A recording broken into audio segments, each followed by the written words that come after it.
சில நூற்றாண்டுகளுக்கு முன்பாக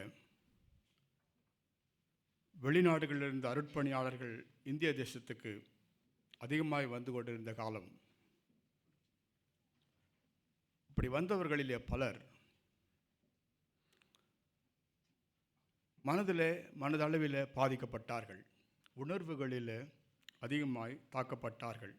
அதற்கு பல காரணங்கள். ஒன்று, மாற்று கலாச்சாரம், புதிய சூழ்நிலை, புதிய மொழி, புதிய உணவு, புதிய பழக்க வழக்கம், இப்படி பலதரப்பட்ட மாறுதலான சூழ்நிலைகள் மத்தியில் அவர்கள் உணர்வுபூர்வமாய் பாதிக்கப்பட்டார்கள்.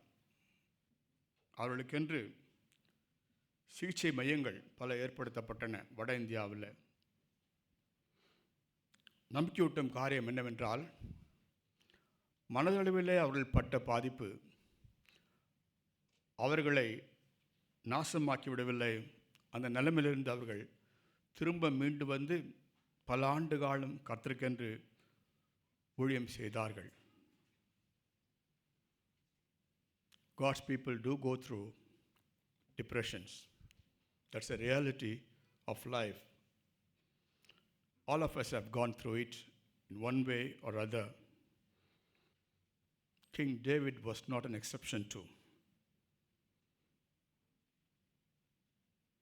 Enemy seemed to be taking up hand. மனநலவில் பாதிக்கப்படும் போது பிசாசானவன் மேற்கொண்டு விட்டவனைப் போல கொக்கரிக்கிறான்.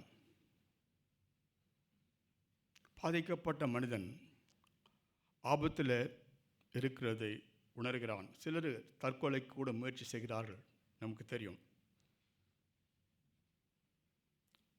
டேவிட் பல பாடல்களை பாடினவர். உற்சாகமூட்டும் பாடல்கள், வெற்றியான பாடல்கள், துதி பாடல்கள், ஆராதனையின் பாடல்கள், அனுபவமான பாடல்கள். அவர் மூலமாகவே சில சோகமான புலம்பல்களும் வெளிவந்தன. அதில் 143ஆம் சங்கீதம் 1. ஆனால் அது நம்பிக்கையற்ற புலம்பலாக இல்லாதபடி இவற்றின் மத்தியில் கர்த்தர் இருக்கிறார் என்பதை நினைவூட்டும் ஒரு அருமையான புலம்பலாய், நம்பிக்கையூட்டும் பாடலாய் அது மாறியது. சங்கீதக்காரன் தான் ராஜா என்பதை உணர்கிறான்.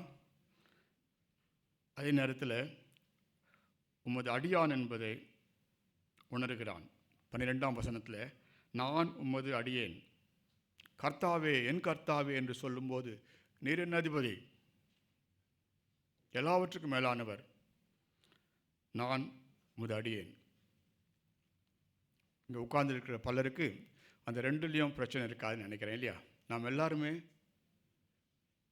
கர்த்தருடைய பிள்ளைகள். ஆனால் அவர் எஜமானர், அவருக்கு ஊழியம் செய்ய கடமைப்பட்டவர்கள். ஆனால் நம்மையும் சில நேரத்தில் பிசாசு தாக்குகிறான், மனதளவிலே தாக்குறான். அவனுடைய கொந்தளிப்புகளை நாம் திருச்சபைக்குள்ளாகவும் பார்க்குறோம், வீட்டில் அதிகமாக பார்க்குறோம், இல்லையா? If there is anyone seated here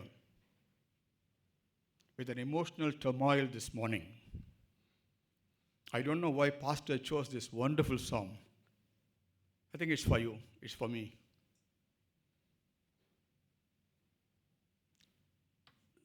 Slide 3. Enemy is like a prowling lion searching for a prey. எதிராளி ஆனவன் கர்ஜிக்கிற சிங்கத்தை போல எவனை விழுங்கலாமோ என்று வகை தேடி திரிகிறான்.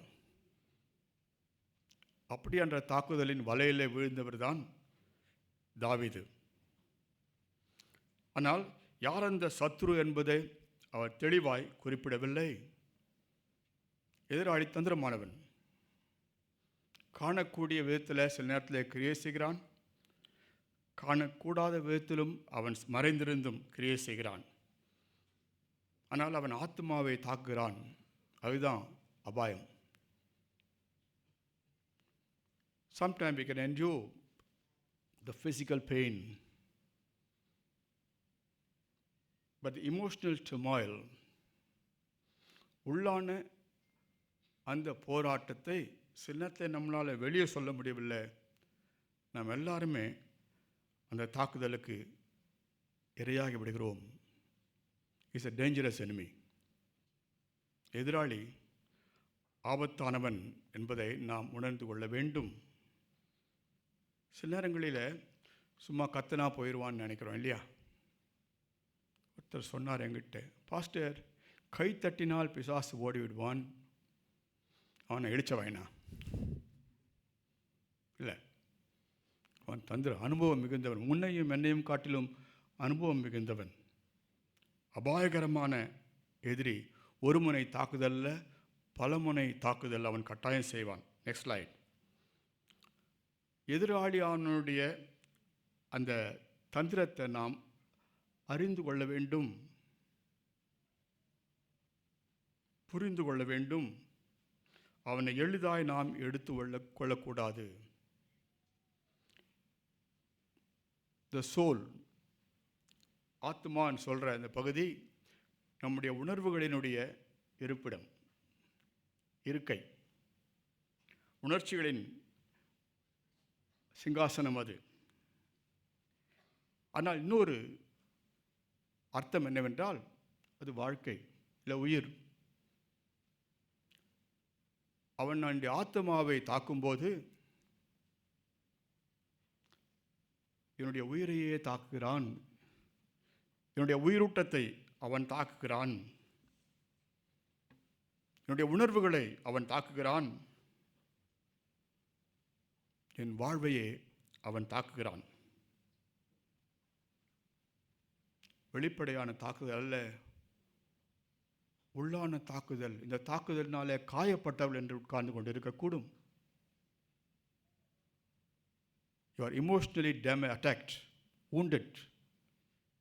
That's been there for years. Nobody could say it, but you know the severity of it, tormenting nature of this emotional attack. அது மோசமான ஒரு உள்ளான தாக்குதல். Next slide.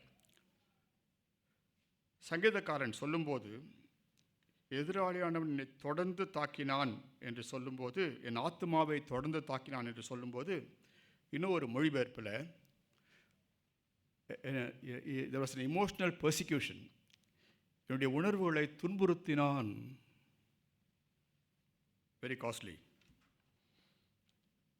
Not only the enemy pursued your soul, he persecuted your soul. அவனுடைய விளைவு என்ன? இருட்டில் உட்கார்ந்து கொண்டிருக்கிறார். 3ஆம் வசனம், வெகுகாலத்துக்கு முன் மரித்தவர்களைப் போல என்னை இருளிலே இருக்க பண்ணுகிறான். What does he mean by that? You live in darkness, you live in loneliness, you live in withdrawal. தனிமைப்படுத்திக் கொண்டு அந்த காயத்தை நாமே அழித்து கொண்டு அதிகமாகி கொண்டிருக்கிறோம் இல்லையா? We aggravate it. The enemy, எதிராளியானவன் நம் ஜடம் போல ஒரு வாழ்வை நமக்கு உண்டாக்கி கொடுக்க முடியும். இருளின் அந்த காலத்தில் இருப்பது போன்ற சூழ்நிலைகளை உருவாக்கி தர முடியும். செயலிழந்த வாழ்க்கைக்குள்ளே நம்மை நடத்தி செல்ல முடியும். ஒரு காலத்தில் நான் ஆவிக்குரிய உயிரூட்டத்தோடு வாழ்ந்தேன், ஆராதித்தேன், தொடர்ந்தேன், பாடினேன், வாசித்தேன், குதித்தேன், துதித்தேன் என்று கேட்டால் அதெல்லாம் என்னுடைய கடந்த கால அனுபவம். விசுவாசியினுடைய பரிதாபகரமான ஒரு நிலைமை இது.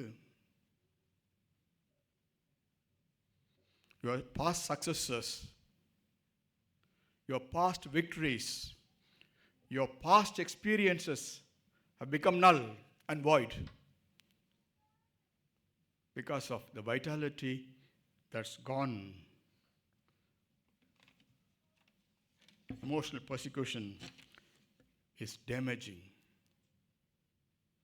seriously damaging. It's destructive,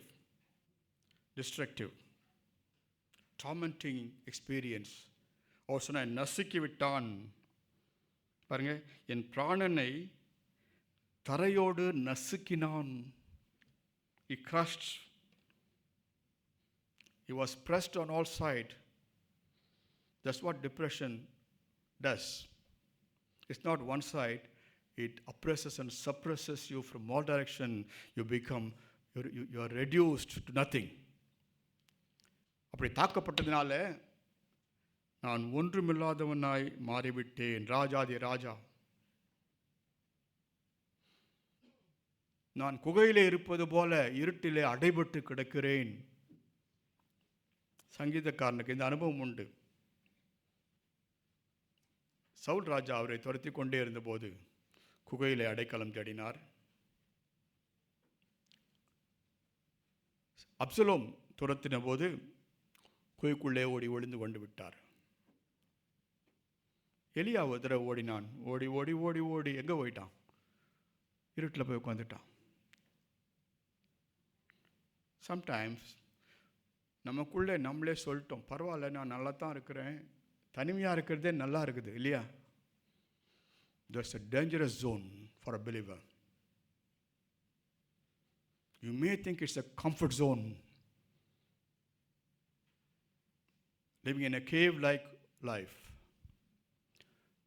குகைக்குள்ளே வாழ்ந்து விட்டது போல நான் ஒன்றும் செய்யறதில்லை, யாருக்கும் நல்லது செய்யலை, நான் ஒன்றும் செய்யாமல் இருக்கிறையே. அது மகா பெரிய பாவம், மகா பெரிய பாவம். Somebody said it's a soul's misery. என்னுடைய ஆத்மாவை குறித்த பரிதாபமான ஒரு நிலைமை அது. When devil inflicted that wound within, you nurture that wound. திரும்ப சொல்லட்டுமா? பிசாசானவன் அங்கே காயத்தை ஏற்படுத்தி விட்டான், நீ அதை மருந்து போட்டு தேற்றல, அதை இன்னும் எண்ணெய் ஊற்றி கொளுத்தி கொண்டே இருக்கிறாய். தூங்க முடியவில்லை, வாழ்க்கையை சரியானபடி அணுக முடியவில்லை. பிசாசானவன் நாடகம் ஆடிக்கொண்டிருக்கிறான், பெரிதாக்கி கொண்டு உன்னோடு கூட விளையாடி கொண்டிருக்கிறான்.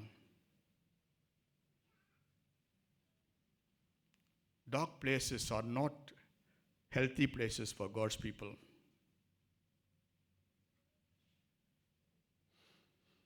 எனக்கு தெரிந்த என்னோடு கூட படித்த நண்பர் இறையியல் கல்லூரி ராத்திரியில் காணாமல் போயிடுவார்.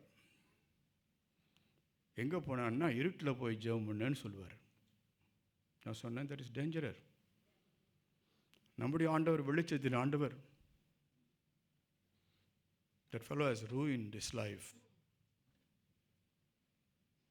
Devil played a subtle game.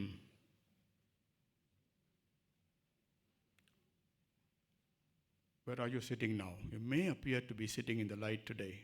Deep inside, the darkness is overwhelming. Next slide. Look at the agony. Look at the agony. My heart is appalled. என்னுடைய இருதயம் சோர்ந்து போய்விட்டது.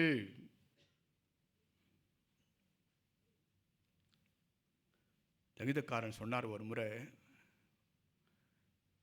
எனக்கு ஒத்தாசை வரும் பர்வதங்களுக்கு நேராக என் கண்களை ஏறெடுக்கிறேன், வானத்தையும் பூமியும் படைத்த கர்த்தரிடத்தில் எனக்கு ஒத்தாசை வரும். தலையை தூக்கி அவர் கர்த்தரை பார்க்க முடிந்தது. இப்போது உள்ளம் சோர்ந்து போய்விட்டது. சோர்வடைந்த ஒரு மனிதன் நிமிர்ந்து பார்க்க முடியவில்லை, தலை குனிந்த வாழ்க்கையிலே வாழ்ந்து கொண்டிருக்கிறான். There are times emotions try to torment us, dominate us. சில நேரத்தில் சொல்கிறாங்க, எனக்கு ஃபீலிங் தான் வேணும். Dangerous, dangerous. Emotions are subtle. Psalmists have gone through an overwhelming emotional attack that pulled him down. There are times emotions take control of your life and my life. We are helpless. Instead of me controlling, devil is controlling.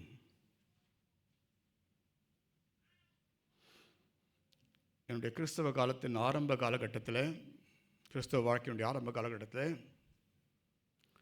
Spirit control டெம்பரமெண்ட்னு ஒன்று சொல்லிக் கொடுப்பாங்க. இப்போ எவனும் சொல்லிக் கொடுக்குறதே இல்லை அது, இல்லையா? Very rarely, maybe we coin different terms.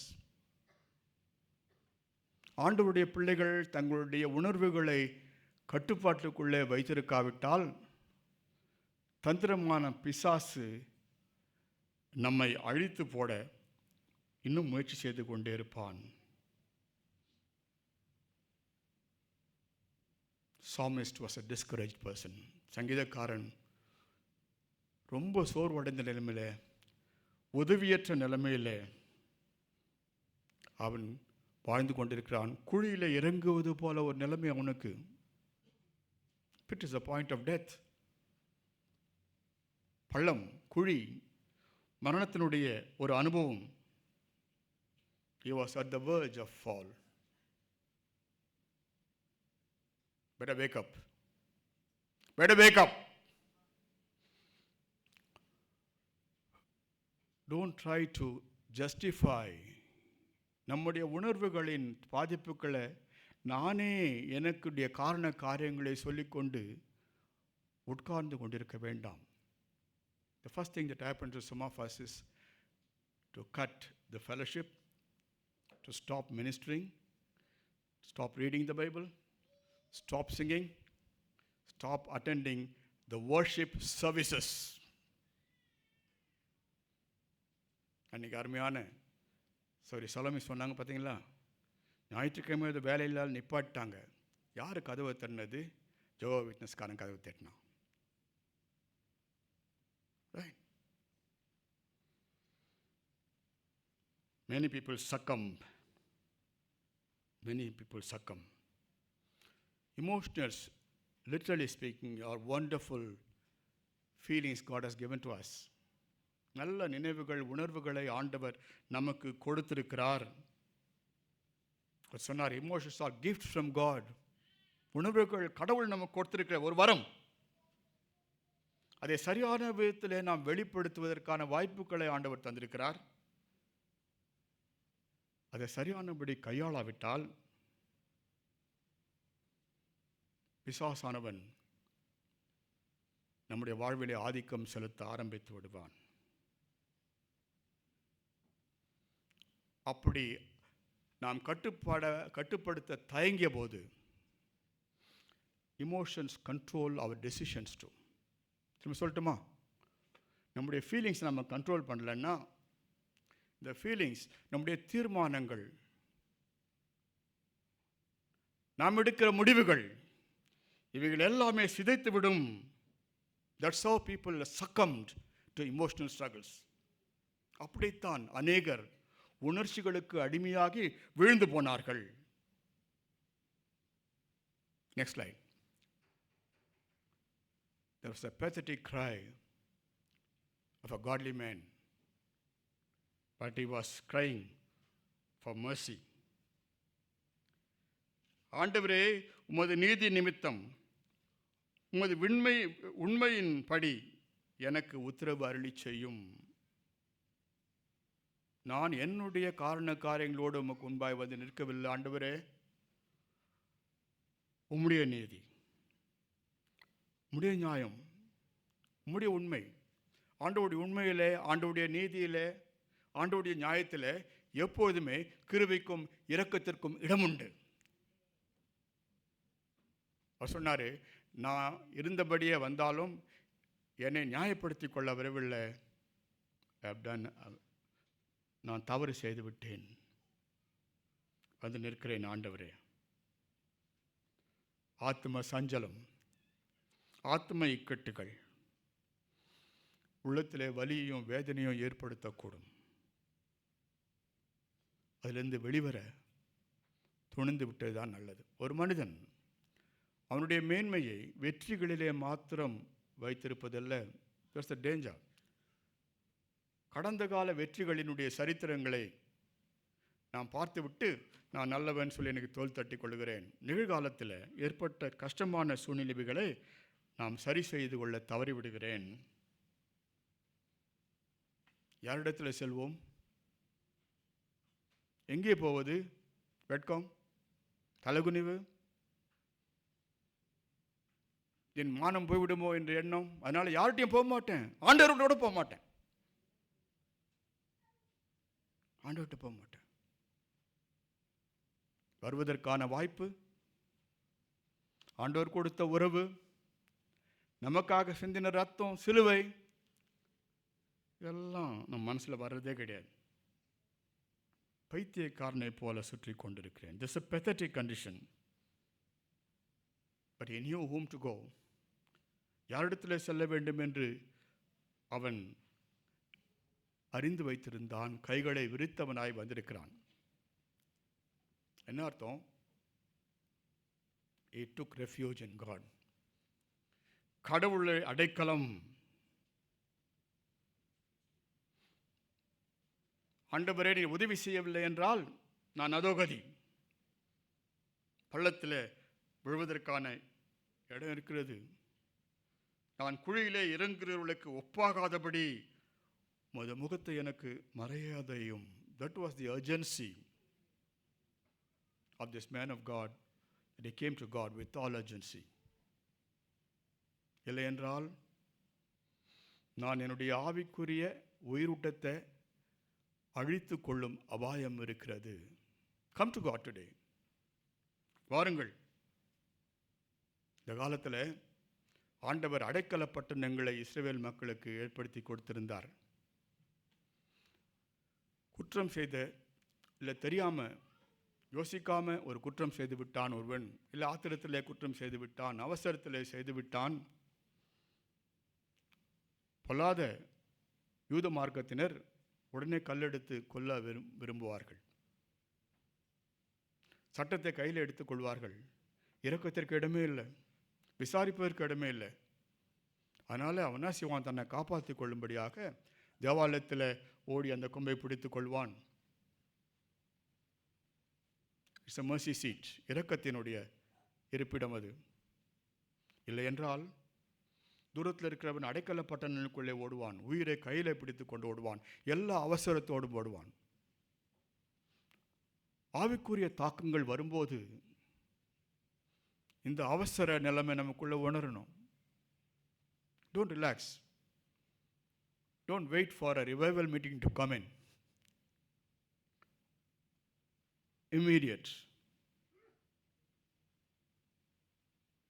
எனக்கு ஹார்ட் அட்டாக் வந்தப்போ நான் ரொம்ப சாவதானமாக வீட்டுக்கு வந்து என் மனைவியை கூப்பிட்டுட்டு அவங்க தயாராகி வந்து டாக்ஸி பிடிச்சி பொறுமையாய் அங்கே போனேன். போன உடனே உள்ளே தள்ளிட்டு போயிட்டாங்க. என்ன இவ்வளோ உள்ளே தள்ளுறாங்க? அவசரம். எனக்கு தெரியல அந்த அவசரம். இன்னும் கொஞ்சம் ஜாலியாக எதுக்கு டாக்ஸி கொடுக்கணும், ஏன்னா அப்பவுமே டாக்ஸி வீணாக எடுக்கிறது இல்லை, பஸ்ஸிலே போகலான்னு போயிருந்தேன்னு வச்சுங்களேன்.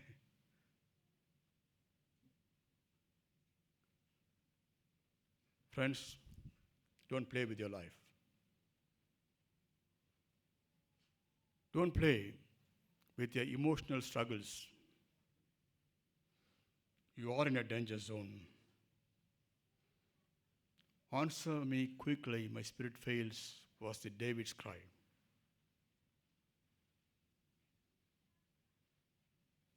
Before I go to the pit. பாவத்திலே பள்ளத்திலே விழுவதற்கு முன்பாக Psalmist was not asking for justice. கடவுள் ஜஸ்டிஸை கையில் எடுத்தார்னா நம்மெல்லாம் அதோ கதி, அப்படி தானே? நம்மெல்லாம் ஜட்ஜாக மாறிடுறோம் சமயத்தில், அப்படி தானே? நீங்கள்லாம் ரொம்ப நல்லவங்க நினைக்கிறேன். பாஸ்டர்கிட்ட தான் அந்த கேள்வியெல்லாம் கேட்பாங்க. அது என்ன பதில் சொல்லுங்கள், எங்கே எழுதியிருக்கிறது பைபிளில்?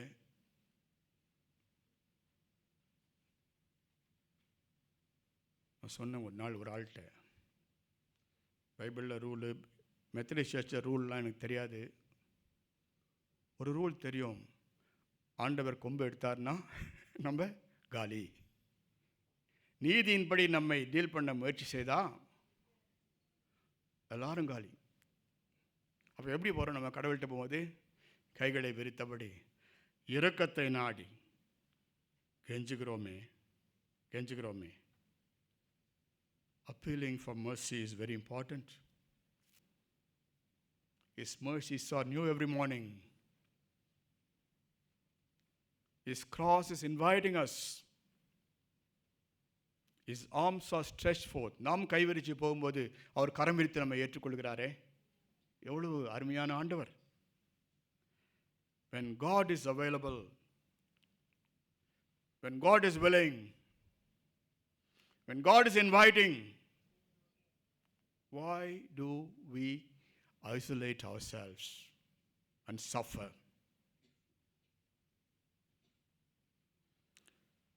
Slide 9. At the slide. Right. At the slide. Slide 9. God does hear our prayers. The previous one. God does hear our prayers. சங்கீதக்காரன் நான் கூப்பிடுறத கேளுன்னு கேட்குறாரு. கடவுள் கேட்குறாரா?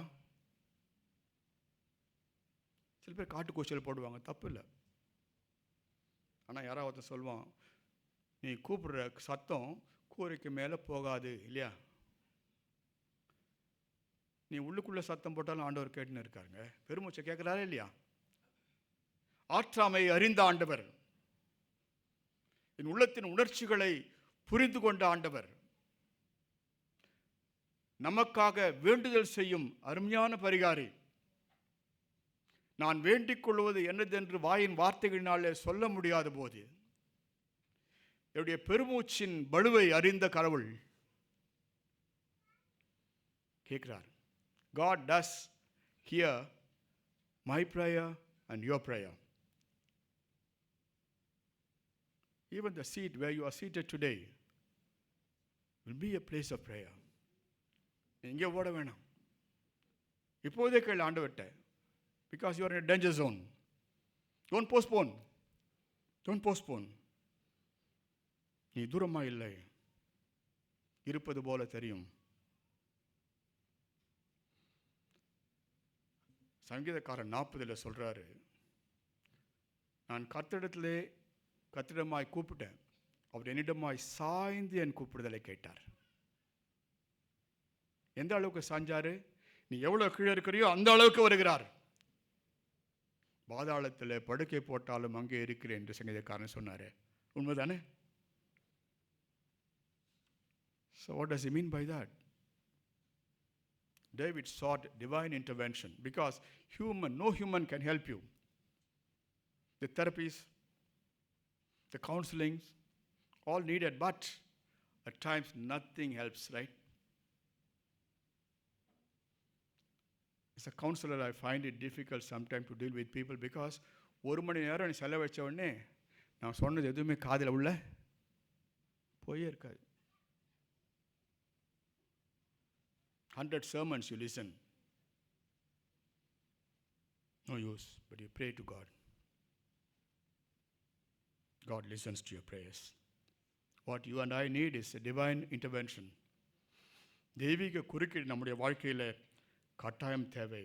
As a result, we need a deliverance from God. Next slide. Some lessons from David. First one, remember the glorious days of the past.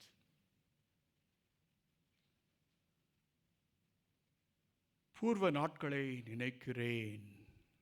ஏன் நினைக்கணும்? கடந்த காலங்களிலே நான் இப்படிப்பட்ட சூழ்நிலைக்குள்ளே கடந்து சென்ற போது ஆண்டவர் என்னை கைவிட்டு விடவில்லை, நடத்தினார், தூக்கினார். சங்கீதக்காரனே சொல்றார், உளையான சேற்றிலிருந்து என்னை தூக்கி எடுத்து என் கால்களை நிறுத்தி என் அடிகளை உறுதிப்படுத்தி என் தேவனை துதிக்கும் புதுப்பாட்டை என் வாயிலே கொடுத்தார் என்று சொல்கிறாரே. If God intervenes, He doesn't leave us there. கடவுள் குறுக்கிடும் போது நல்லா இருப்பா, நான் என் நேரத்துக்கு படி வருகிறேன்னு சொல்லவே இல்லை. அபாயகரமான சூழ்நிலையில், அவசரமான சூழ்நிலைகளில் கர்த்தருடைய கிரியை உடனடியாய் சில நேரத்தில் இருக்கும். தூக்கி எடுக்க வேண்டும். கடவுள் விடுவிக்க வல்லவர். இன்றைக்கே வல்லவர், இப்போதே வல்லவர். என்னுடைய நம்பிக்கை அந்த வல்லமையான கர்த்தரிடத்தில் தான் இருக்கிறது. சங்கீதக்காரன் ஒரு மேய்ப்பன். மேய்ப்பனுடைய குணாதிசயங்களிலே ஒன்று தியானிக்கிற மனிதன். There's a contemplative nature in the shepherd because he had all the time in the world when he is shepherding. A beautiful meditation. பூர்வ காலத்தை நினைத்து பார்க்கிறேன். God was wonderful and powerful in the past. At times we take memories for granted. ஒரு அம்மா இதை குறித்து எழுதும்போது நான் அதை அப்படியே படிக்கிறேன். Memories are not meant only for private wanderings into forgotten shadows, but also remind us who God is, what He has done for us. மறக்கப்பட்ட நிழல்களிலே உலாவுவது என்பது சிந்தனை அல்ல, தியானம் அல்ல, நினைவுகள் அல்ல. நம்முடைய சிந்தனைகள் நம்மை கர்த்தருக்கு நேராய் திருப்ப வேண்டும். அவர் யார் என்பதை நமக்கு உணர்த்த வேண்டும். சங்கீதக்காரன் அவருடைய உண்மையை உணர்ந்தவனாய், உம்முடைய உண்மையை நிமித்தம் சொல்கிறார் பார்த்தீங்களா, அதுதான் the faithfulness of God.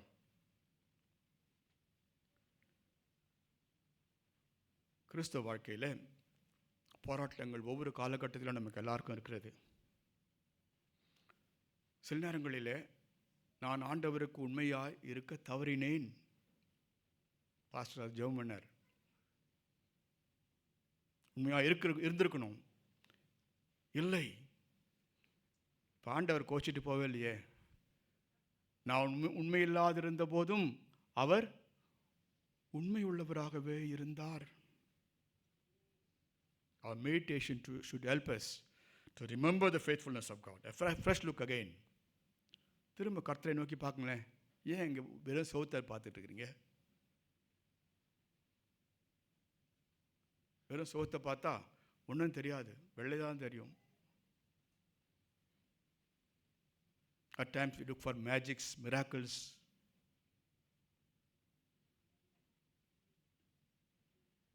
But miracles doesn't happen. But with God it is possible. அப்படி நினைக்கும் போது நம்முடைய விசுவாசம் கட்டப்படும். திரும்ப பழைய நிலைமைக்கு வரக்கூடும். So there should be a conscious effect to come out of this hopeless situation. Friends, I don't know who you are seated today. Just want to invite you to consciously come to the presence of God. You came into the church just like a dead body. Your body is here. Your spiritual vitality was lost, dry, hopeless, fallen, pit, slippery. Hold on to God. Your spiritual exhaustion made you dry and empty this morning. Decisively come back to God. Back to the rhythm of life, the spiritual rhythms. Praying to God, reading the Word, worshiping God, ministering to people. These are very important in our emotional struggles. Above all, we need God more. நமக்கு ஆண்டவர் அதிகமாய் தேவை. We need to fight it out. போராடி ஜெயிக்க வேண்டும். தோல்வி அடைந்து செல்ல வேண்டாம் இங்கிருந்து. Next slide. Then revive the God connection. You know, somewhere else, at some point, you have lost the connection, communion with God. Possible? Yes. அதனால தூரமாக இருக்கிறீரோ, கைவிட்டு விட்டீரோ, நான் கூப்பிடுறது கேட்கிறது இல்லையா?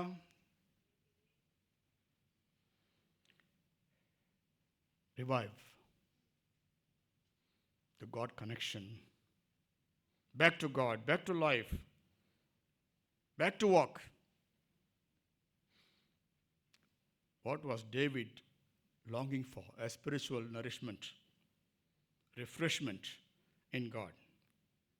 That's a deep yearning. அவன் தான் உள்ளத்தில் இருக்கிற ஆழ்ந்த வேண்டுதலை சொல்கிறார். நான் கையை விரிக்கிறேன், என்னுடைய ஆத்மா வறண்ட நிலத்தில் இருக்கிற ஆத்மாவை போல விடாய்த்திருக்கிறது, காய்ந்து போய் விட்டது. ஆண்டவருடைய தண்ணீருக்காக நான் காத்திருக்கிறேன். இதே சங்கீதக்காரன் வேறு இடத்துல சொல்கிறாரு, மான்கள் நீரோடையை வாஞ்சித்து கதறுவது போல என் ஆத்மா தேவன் மேலே தாகமாக இருக்கிறது. A deep yawning is needed. Desperation for God's presence. ஆண்டவர் சொன்னார், தாகமாக இருக்கிறவர்களே எல்லாரும் வாருங்க என்கிட்ட. ஏன் ட்ரையாக இருக்கிறீங்க? என்னை விசுவாசிக்கிறவனுடைய உள்ளத்திலிருந்து ஜீவ தண்ணீர் உள்ள நதிகள் புறப்பட்டு ஓடும். இலவசமாய் வாங்கி பருகிக் கொள்ளுங்கள். பருகிக் கொள்வது மாத்திரமல்ல, வாய்க்காலாய் செயல்படாத வாய்ப்பாய் மாறுமே. நான் கொடுக்கும் தண்ணீரை குடிக்கிறவனுக்கு தாகம் ஏற்படுவதில்லை. I don't want any of us to leave this sanctuary this morning dry and empty, lost, alone. There's a profound thirst for living water. Drink it. Drink it. Next slide. அப்புறம் சொல்கிறாரு, அதிகாலையில் உமது கிருபையை கேட்க பண்ணும். That was great. ஏன் சொல்கிறாரு? காலைதோறும் உம்முடைய கிருபை, உம்முடைய இரக்கம் புதுசாக இருக்குன்னு தெரியும் அவருக்கு. The whole night he was crying. ராத்திரி முழுசும் கண்ணீர் புலம்பல். என் படுக்கையில் இரவும் பகலும் அழுது கொண்டிருந்தேனே. ஆண்டவரே, அந்த அழுகை போக்க வேண்டும், கண்ணீரை களிப்பாய் மாற்றும். What could make the difference is God's loving kindness, the grace, the steadfast love of God. Let me hear thy loving kindness in the morning. What a hope. ராத்திரி அழுகையெல்லாம் போயிடும். அதிகாலையிலே விழிக்கும்போது அவருடைய கிருபை நன்மை தொடரும், புதுப்பிக்கும், சக்தியூட்டும், பலப்படுத்தும், உற்சாகப்படுத்தும் இரக்கம். The mercies are new every morning. A constant dependency on God's presence. The whole night cry is over. They could hear God now. என்னை கேட்கணும் அப்படின்னு சொன்னார் இல்லையா? காலை விடிந்த போது a new day, புதிய நம்பிக்கை, புதிய வெளிச்சம், புதிய கிருபை தொடர்கிறது. Rejoice. Rejoice in the mercies of God. Nothing else. Next slide. சங்கீதக்காரனுடைய நம்பிக்கை எங்கே ஆச்சு பாருங்க. இப்போ anchored in faith. For I trust in thee. ஆண்டவரே, நாங்கள் உம்மை நம்புகிறோம். இது வரைக்கும் அந்த நம்பிக்கை எங்கே போயிடுச்சு? எங்கேயோ போயிடுச்சு. இப்போ சொல்கிறாரு, now I got the hope again. I trust in you. Victory is in his name. அருமையாக பாருங்கள், 11ஆம் வசனத்தில், உம்முடைய நாமத்தின் நிமித்தம் என்னை உயிர்ப்பியும், உம்முடைய நீதி நிமித்தம் என் ஆத்மாவை எடுக்கத்திற்கு நீங்களாக்கிவிடும், உம்முடைய கிருபையின்படி என் சத்துருக்களை அழிக்கும், என் ஆத்மாவை ஒடுக்குகிற யாவரும் சங்காரம் பண்ணும். உம்முடைய நல்ல ஆவி என்னை நடத்தட்டும். There is victory. ஜெயம் கொடுக்கிற தேவனுக்கு ஸ்தோத்திரம் என்று பாடுகிறோமே. எந்த சூழ்நிலையிலே பாட வேண்டும்? வறட்சியிலே, வேதனையிலே, துன்பத்திலே, வீழ்ச்சியிலே நாம் எழுந்து நின்று பாட வேண்டிய பாடல் அது. தேவன் ஜெயம் கொடுக்கிற தேவனுக்கு ஸ்தோத்திரம். இப்போ சொல்கிறார், நடக்கணும். ஆண்டவரே நீர் போதியும், நீர் போதியும். உம்மை நம்பியிருக்கிறேன், நான் நடக்க வேண்டிய வழியை எனக்கு காண்பியும். 8ஆம் வசனம், உம்மிடத்தில் என் ஆத்துமாவை உயர்த்துகிறேன். 2 அருமையான வார்த்தைகள். I am going to walk now, no more fall. நான் நின்றுக்கிட்டு நடக்க சொல்லி தாரம் இல்லை, நட நட நட. God will teach you. 32ஆம் சங்கீதத்தில் ஆண்டவர் நடக்க வேண்டிய வழியை போதிக்கிறார். He knows how to lead, where to go, where to lead you. எங்கே போகணும், எப்படி நடக்கணும்னு அவர் சொல்லி தருவார். அவரை பிடிச்சிக்கணும். சொன்னார், நான் உன்னை பிடிச்சிட்டேன். The trust is not just holding hand, it's 100% dependency on God and God alone to go further, to walk further. And he was willing to listen to God, available for instruction. ஆண்டவரே நீர் போதியும், நீர் போதியும். முதல்ல சொன்னார், I am your servant, you are my Lord. Now he said, I am your student, I want to learn from you. Enemy is attacking my soul, but David said, I will lift up my soul to you. இல்லையா? பிசாசு ஆத்மாவை தாக்குறான், என்ன செய்யறதுன்னு தெரியல, கதறுகிறாரு. இப்போ சொல்கிறாரு, நான் என் ஆத்மாவை உம்மிடத்தில் உயர்த்துகிறேன். வித் ஆல் brokenness, உடைந்து போன பாத்திரமாய் என்னுடைய உணர்வுகளிலே ஏற்பட்ட எல்லா சிதைவுகளோடு நான் உம்மிடத்தில் வந்து உயர்த்துகிறேன். He did not let his soul to devil to take control. Will you do that today? உடஞ்சி போயிடுச்சே, செஞ்சு போயிடுச்சே, காணாமல் போயிடுச்சே, அப்படியே உயர்த்துகிறேன். The grip is still there. Emotions can play a subtle game at times and leave us in a hopeless state. There's a call from the psalmist to surrender totally to the will of God. The overwhelming emotions you go through, the internal injuries you go through, the emptiness you feel, come with openness. It's walking with God again. He knows how to restore it. When God restores, He restores you back to life again.